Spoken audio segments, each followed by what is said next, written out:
오늘 우리가 함께 묵상할 하나님의 말씀은 마태복음 24장입니다. 말씀 봉독은 3절부터 14절까지 하겠습니다.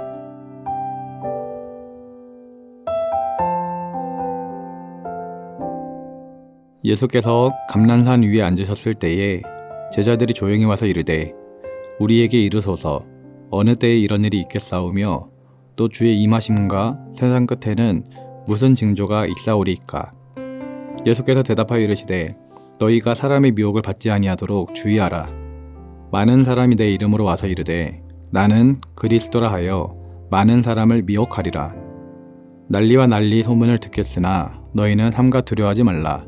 이런 일이 있어야 하되 아직 끝은 아니니라. 민족이 민족을 나라가 나라를 대적하여 일어나겠고 곳곳에 기근과 지진이 있으리니 이 모든 것은 재난의 시작이니라. 그때 사람들이 너희를 환난에 넘겨주겠으며 너희를 죽이리니 너희가 내 이름 때문에 모든 민족에게 미움을 받으리라. 그때 많은 사람이 실족하게 되어 서로 잡아주고 서로 미워하겠으며 거짓 선지자가 많이 일어나 많은 사람을 미혹하겠으며 불법이 성함으로 많은 사람의 사랑이 식어지리라. 그러나 끝까지 견디는 자는 구원을 얻으리라. 이 천국 복음이 모든 민족에게 증언되기 위하여 온 세상에 전파되리니 그제야 끝이 오리라. 아멘.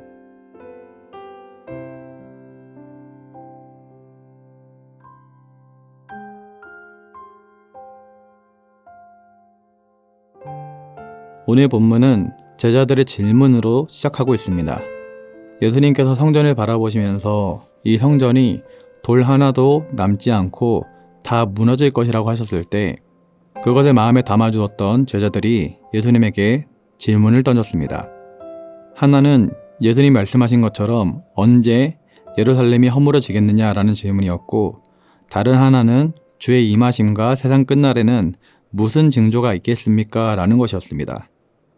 사람들은 늘 세상 끝에는 무슨 징조가 있을까? 그 시기가 언제일까? 이런 것들에 관심이 많습니다. 하지만 예수님은 예루살렘의 파괴와 재림에 관한 제자들의 질문에 직접적인 대답을 하지 않으셨습니다. 대신에 그와 같은 상황이 다가올 때 하나님의 백성으로 무엇을 해야 할지, 어떤 자세를 취해야 할지를 말씀해 주셨습니다. 예수님은 먼저 그들이 사람들에게 미혹받지 않도록 주의를 당부하셨습니다. 많은 사건이 마치 종말이 임한 것처럼 믿도록 제자들을 미혹할 것이기 때문이었습니다. 그런데 이와 같은 미혹은 지금도 이어지고 있습니다. 우리나라에도 자칭 메시아가 얼마나 많이 있습니까? 그와 같은 이단들에게 얼마나 많은 사람들이 미혹을 당하고 있습니까? 여러분, 그들이 무지해서 그럴까요? 아닙니다. 그들은 오히려 우리보다도 더 똑똑할 수가 있습니다. 그러나 이 미혹당하는 것은 영적인 문제이기 때문에 머리가 좋고 나쁨에 따라 당하는 것이 아닙니다. 똑똑한 이들도 미혹을 당할 수 있는 것이죠. 그래서 우리는 미혹에 조심을 해야 하는 것입니다. 거짓 선지자나 거짓 그리스도의 미혹도 사람들을 흔들겠지만 세상을 혼란하게 만드는 난리에 대한 소문도 사람들의 마음을 공황 상태로 몰고 갈 수 있다라고 주님께서 또한 경고하셨습니다. 또한 실제로 발생하는 전쟁과 기근과 지진 같은 일들이 사람들을 공황 상태에 이르게 할 것이라고 말씀하셨습니다. 지금도 세계 곳곳에 전쟁이 일어나 참으로 많은 이들이 죽고 있고 삶의 터전이 파괴되고 있습니다. 기근으로 매일마다 전 세계에서 19,700명이 굶주림 때문에 사망하는 것으로 추정되고 있습니다. 이는 4초마다 한 명꼴로 기아 사망자가 나오는 것입니다. 이러한 일들을 볼 때 사람들은 세상이 다 끝난 것처럼 이야기할 것입니다. 하지만 예수님은 이와 같은 일들이 단지 재난의 시작일 뿐이라고 말씀하셨습니다. 그저 진통이 시작된 것뿐이라는 것입니다. 그러니 호들갑 떨지 말고 오직 바른 신앙으로 무장하고 자기 삶의 자리를 굳건하게 지키라고 주님께서 말씀하셨던 것이죠. 그러나 문제는 이것만이 아닙니다. 이와 같은 재난들이 예외 없이 누구나 겪는 일이라면 박해는 그리스도인들을 향해서 직접적으로 가해진다는 사실입니다.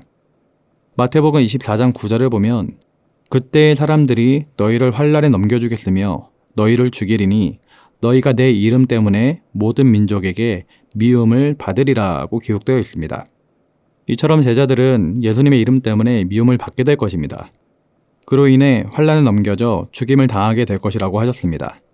왜 예수님의 이름 때문에 미움을 받을까요? 그것은 제자들이 그리스도와 동일시되기 때문입니다. 예수님을 잡아 죽인 사단막의 악한 영이 제자들에게도 영향력을 행사하는 것이죠. 그런데 이 박해는 제자들뿐만 아니라 지금 신앙생활하고 있는 우리들에게까지도 임하고 있는 것입니다. 그래서 디모데후서 3장 12절 말씀을 보면 무릇 그리스도 예수 안에서 경건하게 살고자 하는 자는 박해를 받으리라고 기록되어 있는 것입니다. 이런 박해가 올 때 참혹한 박해를 견디는 이들도 있겠지만 많은 사람들이 그 관문을 넘어서지 못하게 될 것이라고 주님께서는 경고하셨습니다. 참혹한 박해 앞에서 많은 사람들이 실족하여서 배교하게 될 것이며 자기들의 안전을 위해서 사람들을 고발하여서 넘겨주게 되고 서로 미워하게 될 것이라고 하였습니다. 그리고 그런 혼란을 틈타서 거짓 선지자가 더 많이 일어날 것이고 그들은 많은 사람을 미혹할 것이라고 하였습니다. 그리고 미혹의 결과 세상의 정의는 무너지고 불법이 난무하게 되고 결국 사람들 사이에 따뜻함은 사라지게 될 거라고 말씀하셨습니다. 극한 상황에 다다를 때 사람들은 극단적으로 개인주의에 빠지게 되고 자신의 생존을 위해서 몸부림치게 되는 것이죠. 그러니 서로를 믿을 수 없게 되고 세상은 점점 더 냉랭하게 변하는 것입니다. 마음 아픈 일이지만 이것은 신앙 공동체의 모습에도 마찬가지일 것입니다. 이 지경까지 이르기 전 실은 많은 이들이 이 신앙을 포기하게 될 것입니다. 교회의 역사를 보면 이 반복된 박해의 역사 속에서 고난을 이겨내지 못하고 실족한 이들이 굉장히 많이 있었습니다. 그래서 예수님께서는 사람들의 약한 마음을 아시기 때문에 그 상황에서도 포기하지 말고 이 모든 어려움을 끝까지 견디라고 제자들에게 말씀하셨던 것입니다. 마태복음 24장 13절 말씀. 그러나 끝까지 견디는 자는 구원을 얻으리라.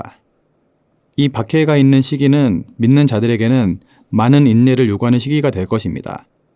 그러나 끝까지 견딘다라는 것은 무거운 짐이나 견디기 힘든 시련의 박해 상황 속에서도 그 자리를 이탈하지 않고 자기 자리를 고수하는 것을 의미합니다. 이 과정이 물론 극심한 고통과 아픔을 수반하겠지만 그럼에도 불구하고 그 자리를 고수하는 것이 진정한 인내가 되는 것이죠.